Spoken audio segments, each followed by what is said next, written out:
జిల్లా పత్తికొండ మండలం పెద్దఉద్ది గ్రామం కోలట్ల విశ్వనాథ 3 ఎకరాలు ఉల్లి వేసినాను. నేను 2 ఎకరాలకి గుత్తగా చేశాను. సొంతం 1 ఎకరా ఉల్లి నా సొంతం బోరు కింద వేసినాను. 3 ఎకరాలకు గాను 3 లక్షలు పెట్టుబడి అయింది. ఈరోజు మద్దతు ధర ఏదో 1200 నుండి అనుకుంటుంది.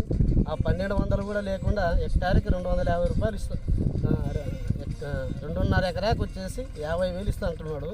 3 లక్షలు పెట్టుబడి అయింది. ఏ విధంగా రైతు బాగుపడాలా? కనీసం మద్దతు ధర ఉంటే బాగుండేది. రైతు పరిస్థితి చాలా దయనీయంగా ఉంది. ప్రభుత్వం ఏదో విధంగా ఆదుకోవాలని